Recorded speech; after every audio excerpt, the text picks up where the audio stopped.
Para muitas pessoas ao redor do mundo, a era de ouro dos videogames não veio nos anos 70, mas sim na década de 1980. Essa é a década em que o Sega Genesis, o Nintendo Entertainment System e o Nintendo Game Boy foram todos lançados. Os anos 80 apresentavam alguns dos melhores jogos de arcade já feitos, muitos dos quais continuam a produzir sequências décadas depois. Os 10 jogos nesta lista são alguns dos mais importantes já feitos porque seu impacto não mudou apenas os anos 80, construiu a indústria de videogames. No vídeo de hoje, veremos 10 dos games mais importantes dos anos 80. Número 10. Street Fighter. No final da década, as inovações nos processadores gráficos tornaram o competitivo jogo de luta um dos maiores atrativos para os fliperamas. Eles surgiram ao longo da década, mas o título que mais influenciou o gênero foi Street Fighter. O jogo da Capcom foi lançado em 1987 e estabeleceu o padrão para todos os jogos de luta que se seguiram. O jogo foi dirigido pelo designer mestre Kung Fu, Takashi Nishiyama, que queria explorar um jogo de luta centrado em batalhas com chefes. O conceito deixou o estilo beat'em up para trás, para que os jogadores não precisassem mais abrir caminho através de hordas de lacaios para chegar à batalha real. Esse game foi bem sucedido e seu impacto pode ser visto em quase todos os jogos de luta que se seguiram. Ele estabeleceu convenções encontradas nos jogos de luta hoje, com o uso de um controle de 6 botões para o jogador sendo o mais importante. O game foi um sucesso, embora seja insignificante em comparação com sua sequência. Street Fighter 2 de 1991 é um jogo infinitamente melhor do que seu antecessor. Ainda assim, não veio do nada.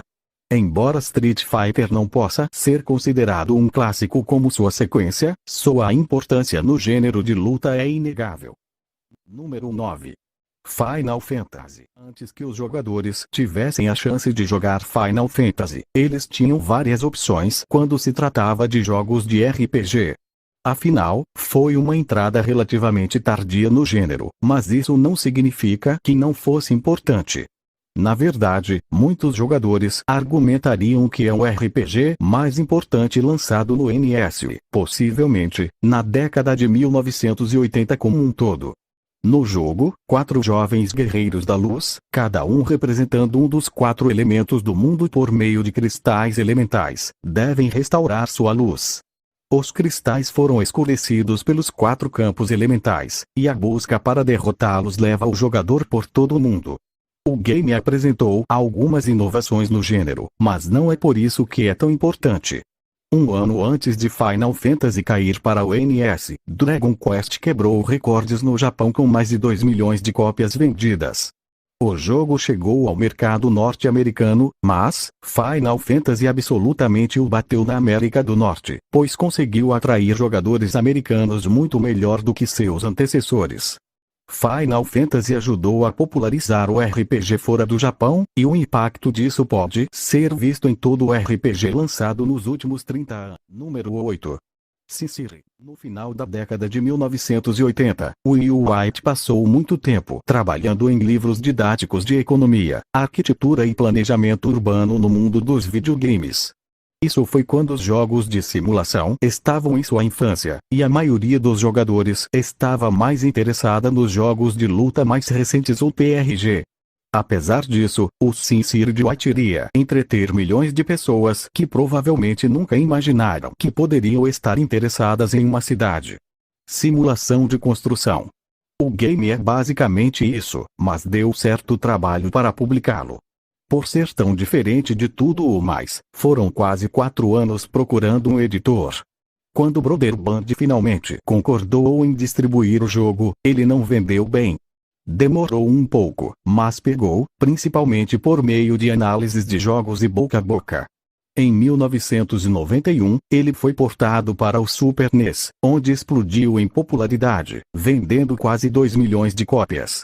Claro, isso foi apenas o começo. O sucesso do SimCity levou ao estabelecimento de uma franquia, que acabou resultando em The Sims, que é uma das franquias de jogos mais vendidas de todos os tempos. Além disso, Cicero foi creditado por inspirar pessoas a trabalhar em planejamento urbano, política, gestão de transporte e muito mais. Número 7. Prince of Persia. Em 1989, os gráficos dos videogames evoluíram para aproximar melhor as formas complexas, como os corpos humanos. Isso possibilitou que os designers de jogos tirassem proveito das ferramentas disponíveis para entregar jogos que pareciam mais realistas. O primeiro título a fazer isso foi Príncipe da Pérsia de Jordan Mechner para o Apple II. O Príncipe da Pérsia é considerado o primeiro jogo de plataforma cinematográfico e usou muita inovação em seu desenvolvimento. Mechner usou a rotoscopia para transferir movimentos filmados e renderizá-los como personagens na tela. Esse processo iria evoluir ao longo dos anos 90 com jogos como Mortal Kombat em 1992 e em usos modernos da tecnologia de captura de movimento. As inovações gráficas de Príncipe da Pérsia mudaram completamente a animação de videogame para sempre, oferecendo um movimento mais realista. O jogo chegou ao Apple II no final de sua vida, então não teve um sucesso imediato. Demorou um pouco e foi transferido para outros sistemas, mas o jogo finalmente obteve sucesso, gerando uma franquia. O Príncipe da Pérsia é amplamente considerado um dos maiores games de todos os tempos.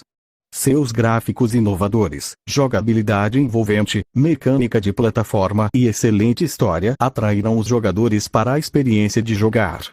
Cada plataforma cinematográfica que se seguiu deve muito às inovações feitas pelo Príncipe da Pérsia de Número 6. Duck Hunt. Este não é um jogo incrivelmente detalhado ou complicado. Claro, é divertido, mas além de enfurecer o jogador toda vez que o cachorro aparece para rir de sua mira ruim, o que isso fez para a indústria? Na verdade, Duck Hunt fez muito, mas não porque foi o primeiro shooter de videogame, pois não foi. O game provou que os atiradores podiam trabalhar em casa, o que ninguém pensava ser possível antes de a Nintendo lançar o NES Zapper. Antes de Duck Hunt, a única maneira de um jogador interagir com seus jogos em casa era por meio de um joystick ou teclado, mas tudo mudou em 1984. O Zapper ofereceu algo novo ao dar aos jogadores uma maneira de mergulhar nos jogos que estavam jogando.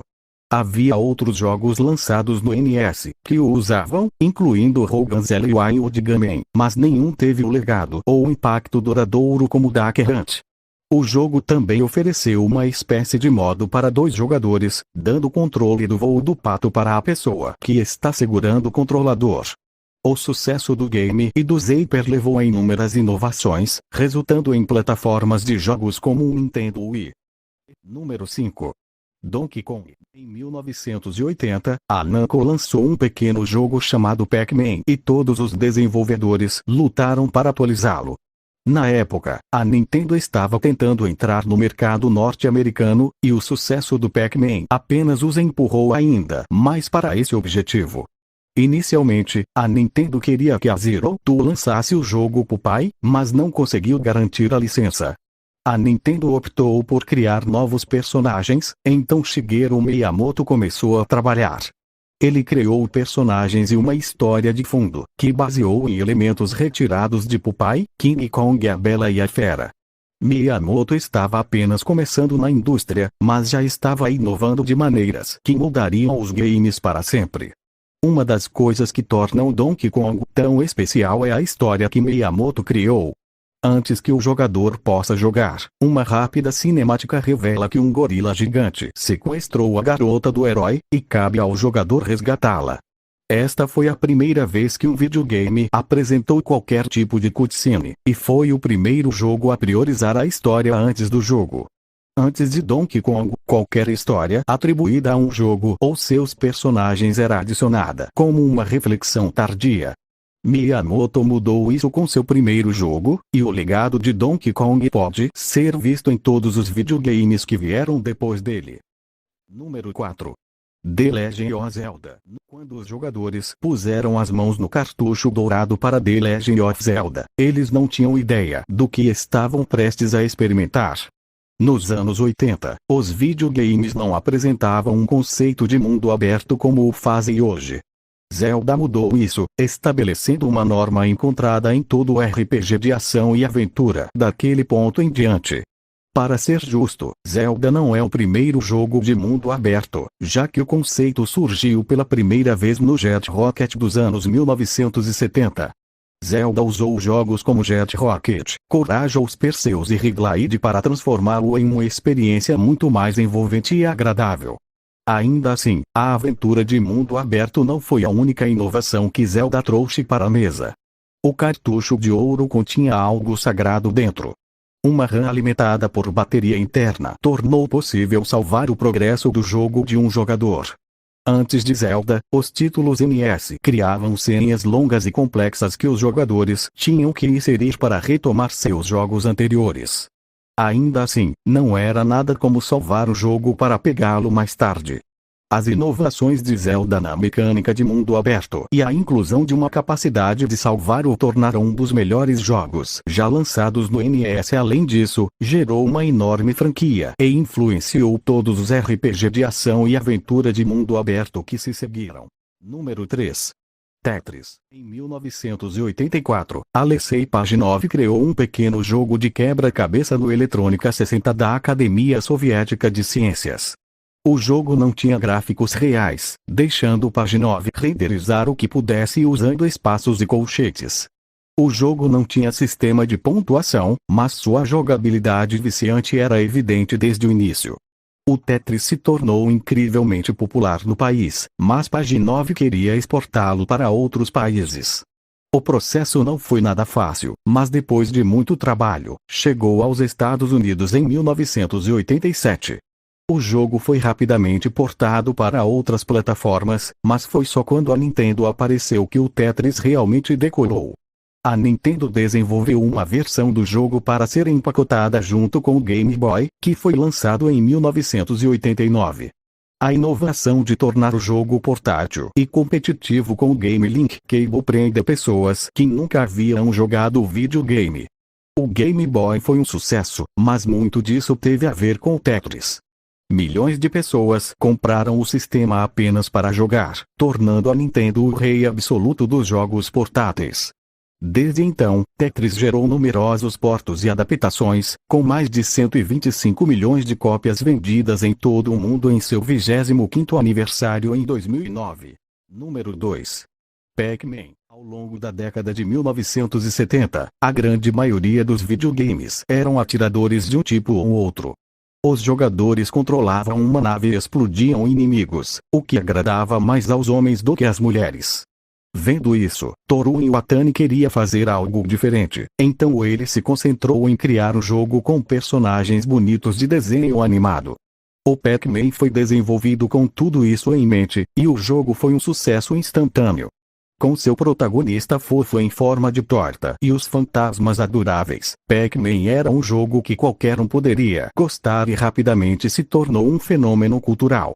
O impacto do jogo na cultura popular é generalizado, e a imagem do próprio Pac-Man desde então tornou-se sinônimo de todos os tipos de jogos. O que é tão fascinante, além de seu legado duradouro, é o fato de que mais de 40 anos depois de ter sido lançado, ainda é o jogo de maior bilheteria de todos os tempos. Mais de 400 mil cópias de Pac-Man foram vendidos em todo o mundo e eles trouxe um total de 2,5 bilhões em 1990. Arrecadando colossais 5,1 bilhões em 2021. Número 1. Super Mario Bros. Existem bem mais de 700 jogos no NES, mas nenhum teve tanto impacto na indústria quanto o amado título de Shigeru Miyamoto, Super Mario Bros. O jogo tinha algo que nenhum outro jogo tinha na época em que foi lançado em 1985. Ele foi o título de lançamento para o Japanese Family Computer e o NES Super Mario Bros. Apresenta uma trilha sonora impressionante, gráficos pixelizados brilhantes e bem renderizados e jogabilidade divertida. Seu sistema de pontuação oferecia um jogo competitivo para um segundo jogador, e o jogo estava repleto de itens ocultos, áreas secretas e zonas de dobra. Enquanto Super Mario Bros. Influenciava os jogos de rolagem lateral, sua realização mais significativa está centrada em como ele salvou a indústria de videogames. Em 1983, a indústria sofreu um grande crash. Parecia que os videogames poderiam ser mais uma moeda passageira do que o eventual rolo compressor em que evoluiu. O lançamento de Super Mario Bros. E do NES mudou tudo isso, mostrando que ainda havia um mercado para consoles e títulos bem feitos. Muitos atribuem ao jogo a salvação da indústria, tornando-o um dos jogos mais importantes da década de 1980 e de todos os tempos. E se você gostou desse vídeo, não esquece de deixar o seu joinha e se inscrever se ainda não for da família, pois isso vai ajudar bastante, ok? Então é isso.